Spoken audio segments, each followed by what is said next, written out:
Just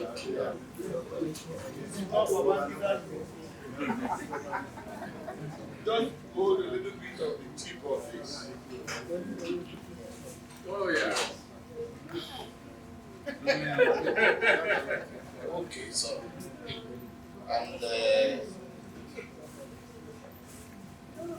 Madam MC. So you can now come and choose because you people know how to choose the words that should be used for the unveiling.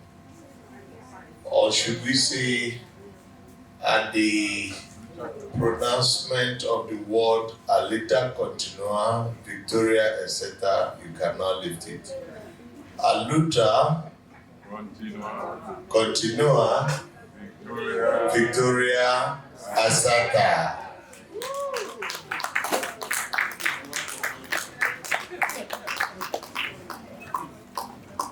So, ladies and gentlemen, you can see the books have now been unveiled. So I think everybody at this end should hold a copy. Ladies and gentlemen, it is our pleasure to unveil these two books that today we have the privilege of presenting to the public. The first one being Alota Continua, the story of the Nigerian student movement from the year 1982 to the year 1992. Edited, not written, edited by Comrade Chimeke Onyishi, who was a student union activist in University of Benin, and Comrade Chijioke Owasomba. It is also our privilege to unveil the book that captures what Maji represents here, the working conditions and rights of domestic workers in Nigeria. You will sue me. So these books are now available for every one of us to get a copy. You can pay the solidarity price. You can pay whatever price is the official rate to support it. But they are not for sale. But if you find it in any bookshop for sale, you can report right here. But the most important thing is that we want to convey the message that the views as captured in these books are very vital for today. Many people amongst us here may have served in one capacity or the other as servants or staff or people, but the best way to capture you has been domestic worker. You may have climbed to a great height today. It is high time we begin to do something about that situation. Under the Labour Act, anybody employed in your house, in whatever capacity, as a cleaner, as a cook, a steward, a washman, or whatever, even a gardener, deserves to be paid minimum wage.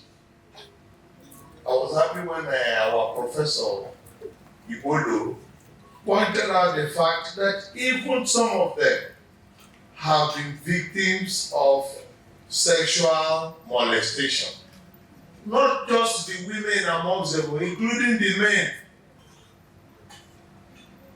And these are things we ought to help our society to know, that these people have rights that should be protected. And they have rights which we have a responsibility to ensure that the world hears about it.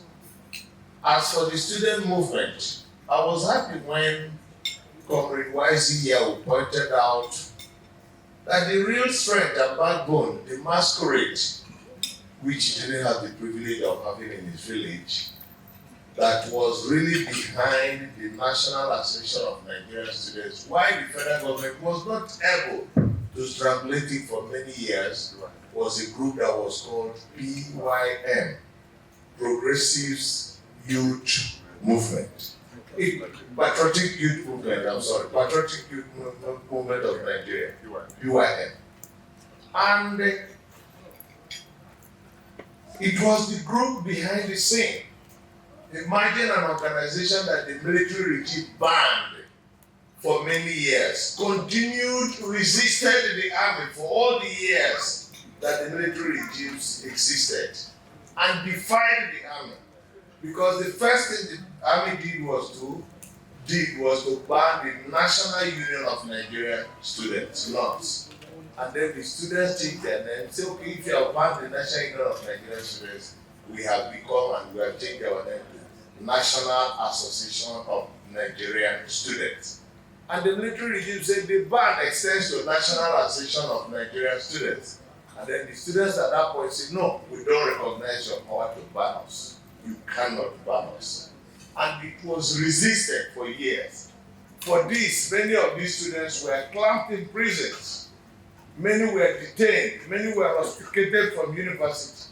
There were times we would go for trans meeting and 80% of those present in the meetings were people who were either suspended or rusticated, and the rest of them would have just come up from detention. So this book is a must read. And I believe that it is important that we appreciate the whole essence of this publication and try to appreciate the role that Angela and our organization have done to ensure that this is reflected.